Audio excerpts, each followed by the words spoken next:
Martin Luther King Jr. Day was yesterday. We have it as a national holiday, of course, but it wasn't always the case. And at one point, even getting it to become a holiday in different states and federally was a contentious issue. And would you believe there are actually members of Congress currently serving who voted against it? We want to recognize those people today. Chuck Grassley, Orrin Hatch, John McCain voted against Martin Luther King Day. Richard Shelby, Jim Sensenbrenner, Harold Rogers. Sweet land of liberty, of thee I sing. Land where my fathers died, land of the pilgrim's pride. From every mountainside, let freedom ring. And if America is to be a great nation, this must become true. And so let freedom ring. From the prodigious hilltops of New Hampshire, let freedom ring.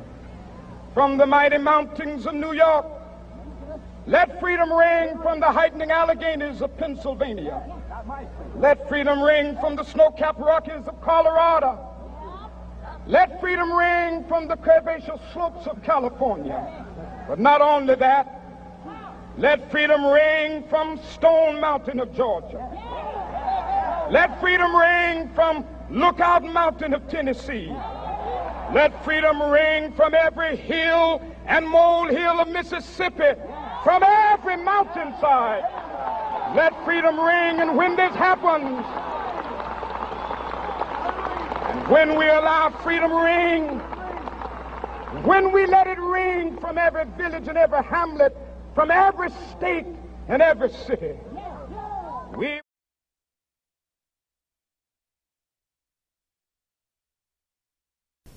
Senator McCain seemed to be one of the people that was an obstructionist, who was not interested in the truth coming out, who tried to attack people rather than learn what they had to say.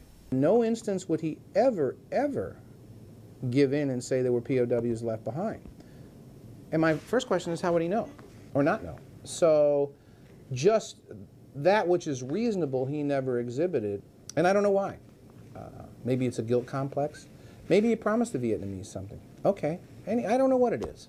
And maybe he actually believes that. That would be the saddest of all.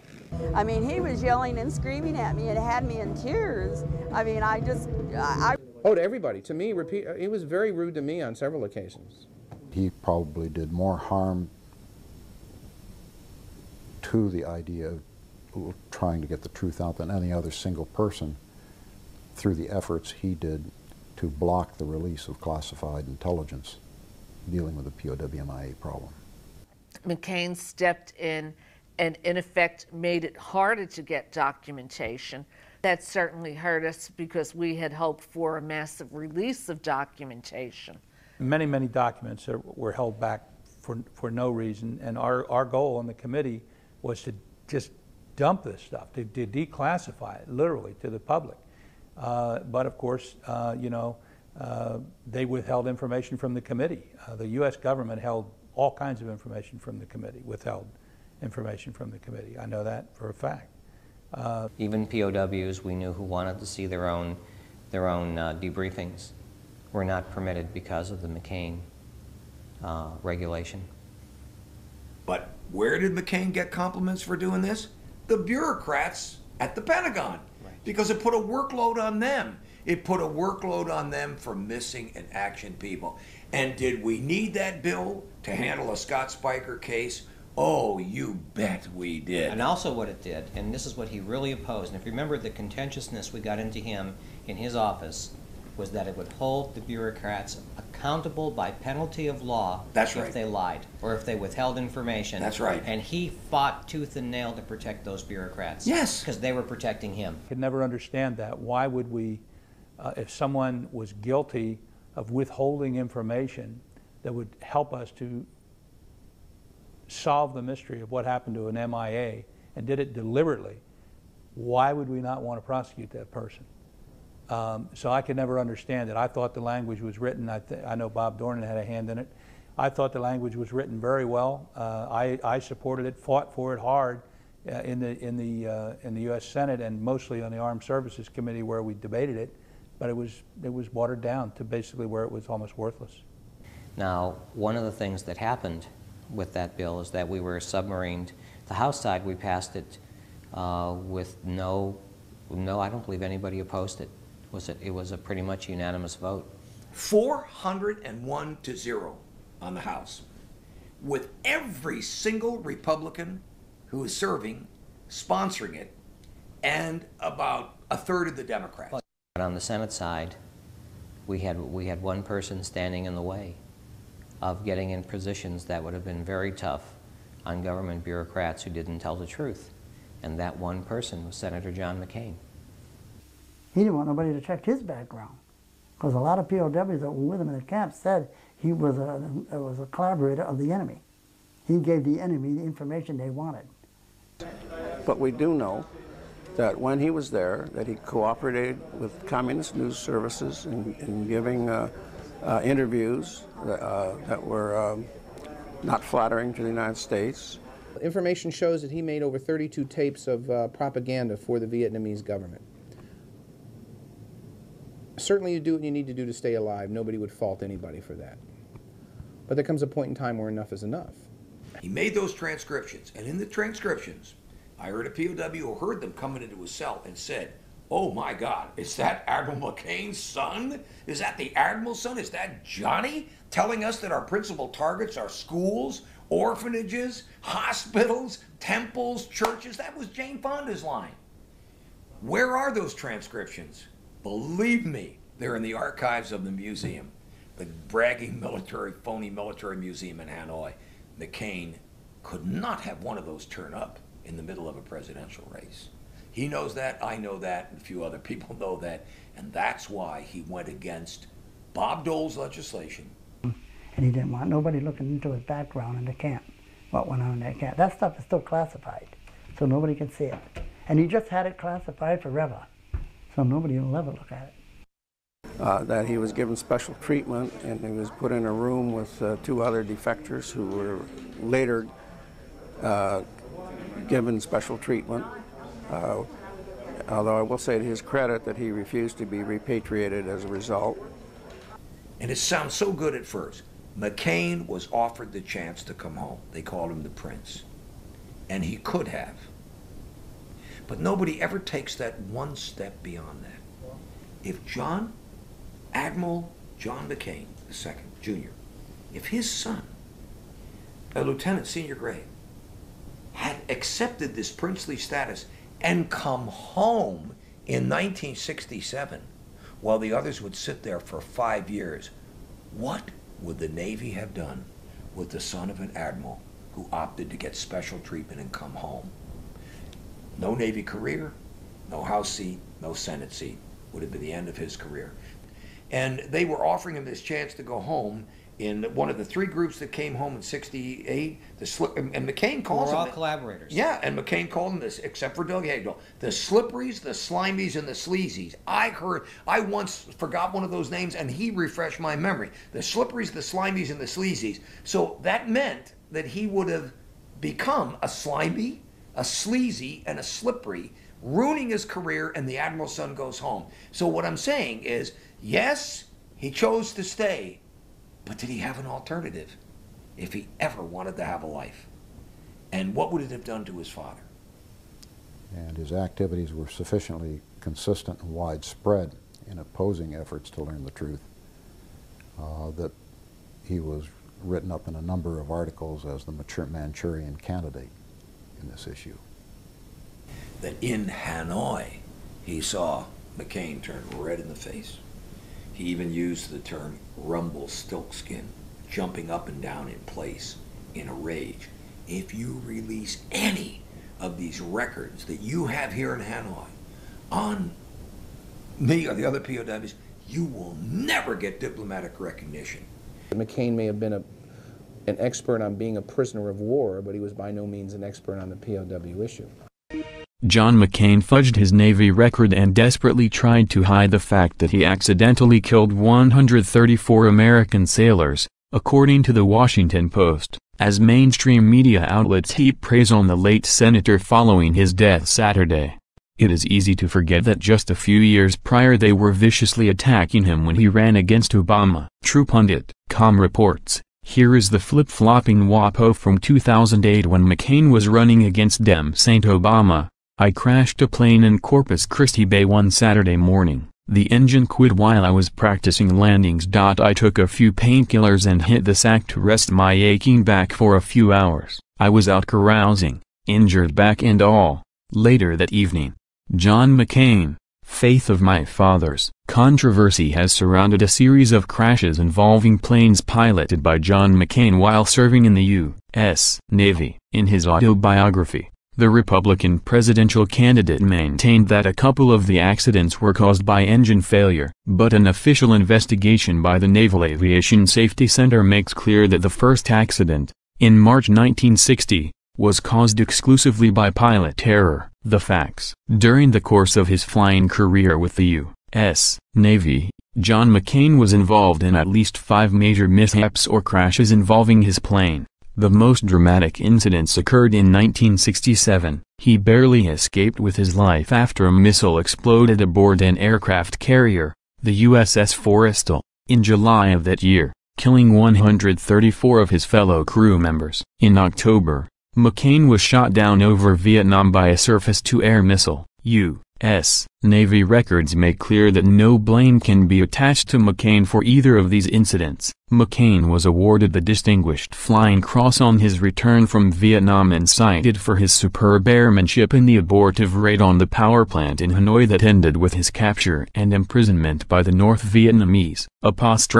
Mystery has surrounded the precise circumstances of the 3 earlier incidents, and particularly an accident on March 12, 1960, while McCain was still in flight school at Corpus Christi in Texas. The McCain campaign has either ignored or failed to respond to requests by the Washington Post and other news organizations for the release of the candidate's full military records, which could shed light on the accidents and the pilot's personal involvement. The official Navy report into the Corpus Christi accident on March 12, 1960, concludes that the AD-6 Skyraider trainer crashed because McCain failed to maintain an airspeed above the stall speed. It attributed the accident to the preoccupation of the pilot coupled with a power setting too low to maintain level flight. The single-engine prop plane sank to the bottom of Corpus Christi Bay. McCain was rescued by a helicopter after swimming to the surface. The accident report excluded a series of other possible factors, including engine failure and disorientation of the pilot due to vertigo. It recorded pilot error as the sole contributing factor to the accident. A copy of the report was obtained by the Washington Post from the Democratic National Committee,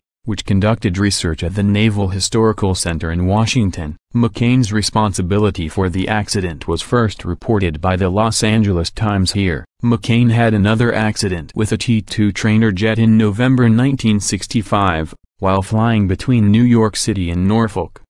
The Naval Aviation Safety Center was unable to determine the precise cause of the accident or the degree of pilot error. McCain wrote later that his engine flamed out and he had to eject.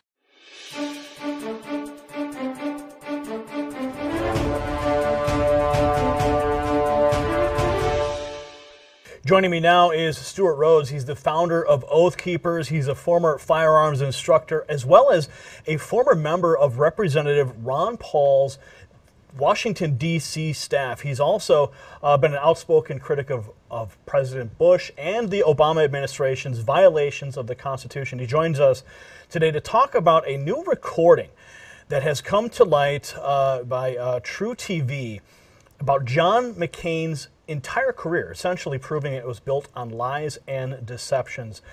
Stuart Rhodes, welcome to the program. Yeah, thanks, Gary. Also want to point out that I served as a paratrooper in the Army, so this is kind of relevant given the topic. Now, you guys put out an email. I'm on your email list, so I'm well abreast of all your activities. I saw this come out. I said, oh my goodness, John McCain. I've always known there's been criticisms about him, but we're going to play the clip for the folks who are watching right now in just a minute. But tell me briefly, what does this clip mean? Sort of set it up for us. Well, for many years, there were allegations from other POWs that McCain, they nicknamed him Songbird, that he had done recordings for the North Vietnamese while he was a POW. And of course, he denied it.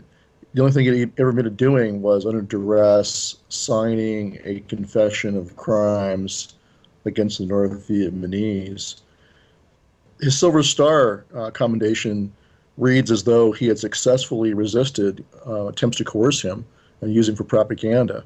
And he was, in the citation, it says that his firm resistance to his attempts was an inspiration to the other prisoners. Well, in reality, he recorded a propaganda broadcast for the North Vietnamese, which was broadcast all over North Vietnam and also in the prison, and was used to destroy the morale of the men around him.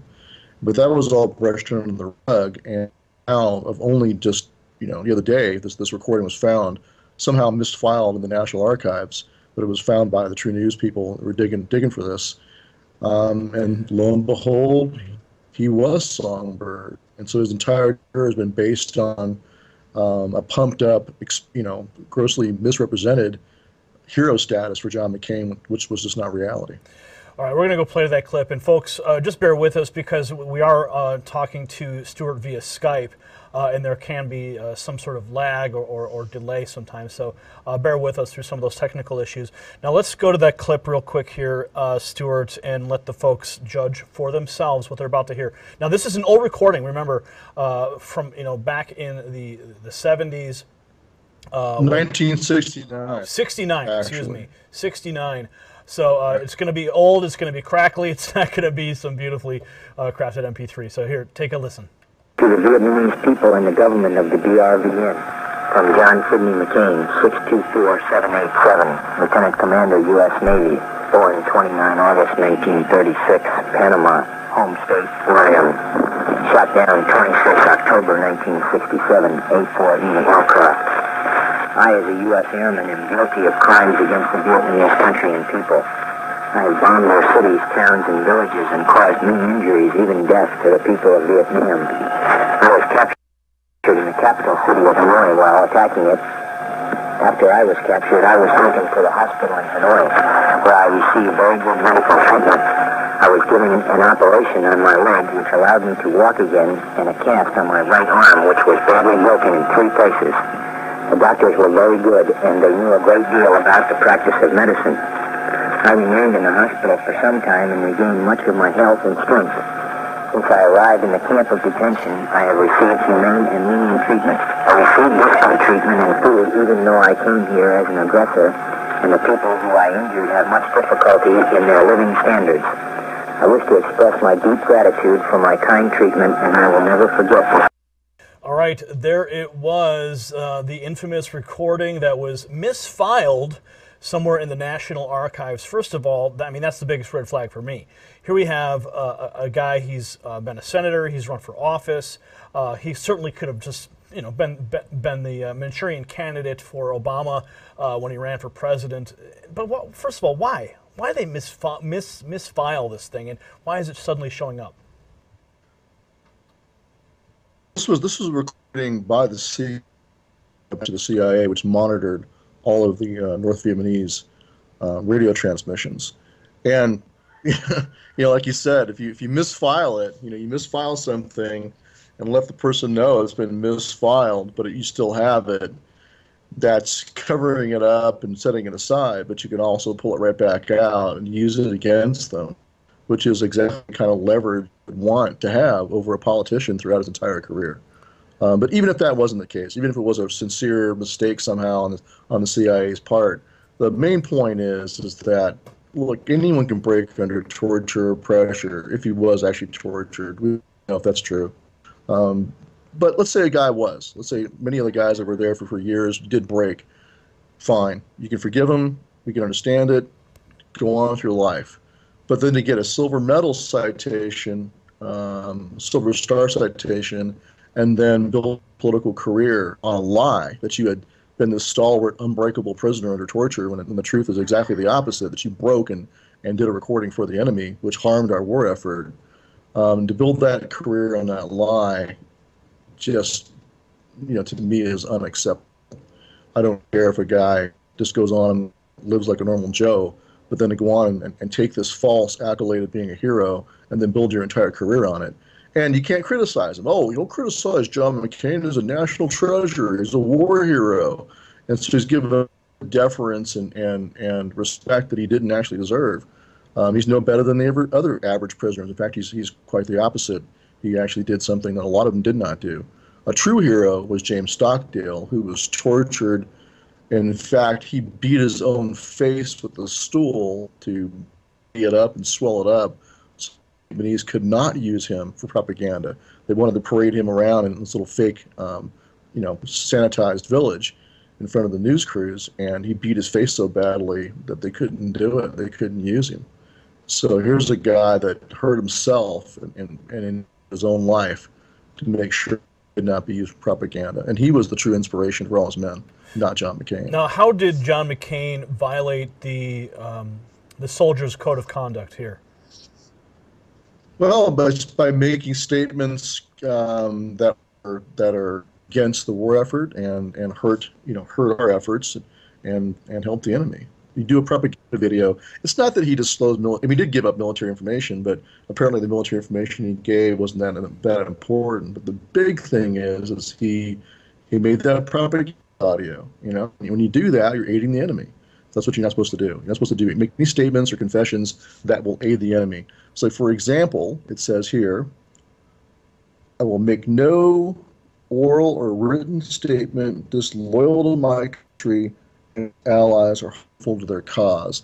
So by getting on there and saying I'm a war criminal and I've harmed the Vietnamese and I'm the aggressor, that's just feeding right into their propaganda of the United States as the aggressor, and it hurt the war effort. So plain and simple, a violation of the code of conduct. Senator John McCain, R.Oz, died Saturday at the age of 81, shortly after his family announced that he would be discontinuing medical treatment for brain cancer. He is being remembered as a war hero and a dedicated public servant. But he also leaves behind a personal story, and it's one of heartache and infidelity. John McCain marries Carol Shep in 1965, left Cindy and John McCain in 1979.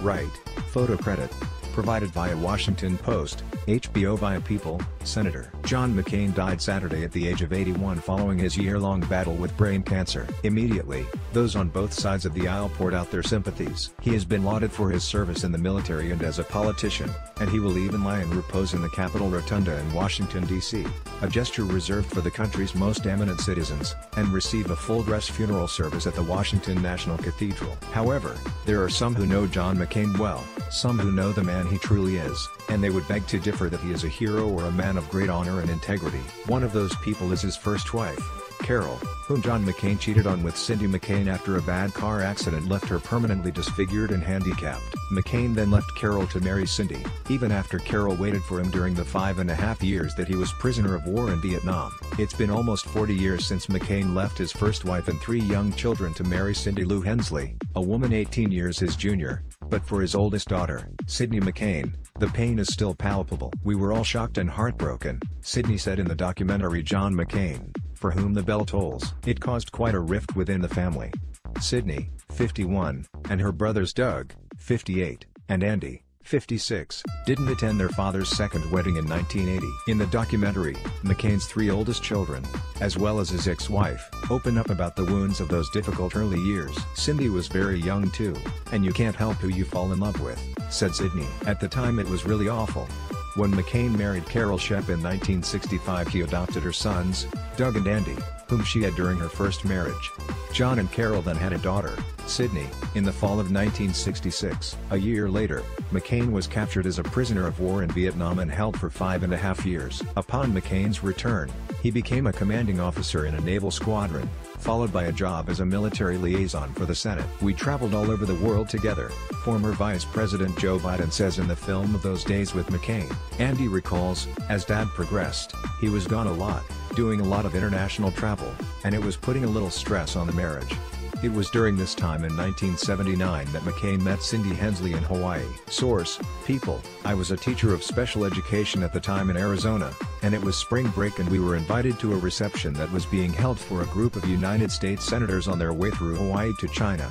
Cindy recalled of her chance meeting with John McCain. "He introduced himself to me and I just didn't know what to expect. What I saw was this incredible human being that was a lot of fun to be around," she added. Within a year of meeting Cindy, the still married McCain, then 43, asked the 25-year-old to marry him. According to the Washington Post, John and Cindy obtained a marriage license in Arizona in early March 1980, 4 weeks before his divorce from Carol was final. They married 6 weeks later, on May 17. In one of her few public comments about the marriage, Carol said that her then-husband's introduction to Cindy was about the time our marriage was falling apart. He was looking for a way to be young again, and that was the end of that, said Carol. I didn't know anything about it. I had no idea what was going on. I was pretty much blindsided, then it broke my heart. Do you think? We decided at Brave New Films to do the videos about McCain because the mythology had sprung up, that he was a maverick, that he was a straight talker, and it's objectively not true. We went to work, we found the evidence, we found the videos, we proved the case, and we did our job, which was to inform the public about the facts. I promise to tell the truth, always, about my intentions and my beliefs. Straight talk. Straight talk. A little straight talk. The success will be fairly easy. I believe that we can win an overwhelming victory in a very short period of time. Easy, easy. It was easy. The American people were led to believe that this would be some kind of a day at the beach, which many of us fully understood from the beginning would be a very, very difficult undertaking. I knew it was probably going to be long and hard and tough, and those that voted for it and thought that somehow it was going to be some kind of an easy task, then I'm sorry they were mistaken. Maybe they didn't know what they were voting for. Straight talk.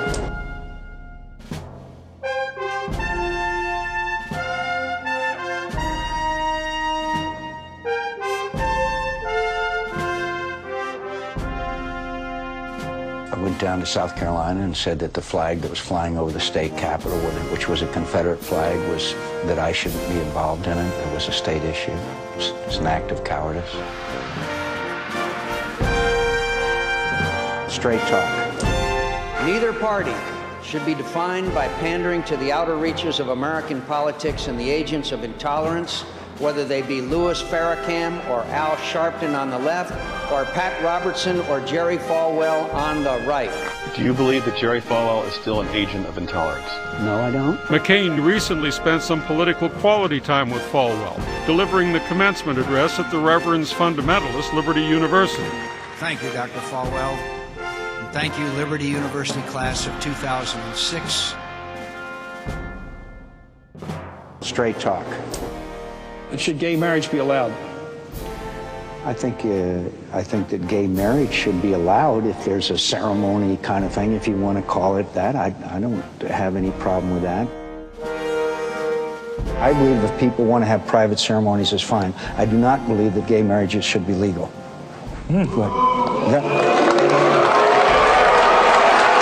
Are you against civil unions for gay couples? No, I am not. But that Bomberan, bom bom bom. Bomberan, bom bom bom. Bomberan, bom bom bom. Bomberan, bom bom bom. President Bush is. When I search John McCain on YouTube, the biggest thing that comes up is you singing "Bomb Bomb Bomb Bomb Bomb Iran." 744,000 hits. In case you haven't checked it recently, are you proud or embarrassed of that? I'm proud. Look.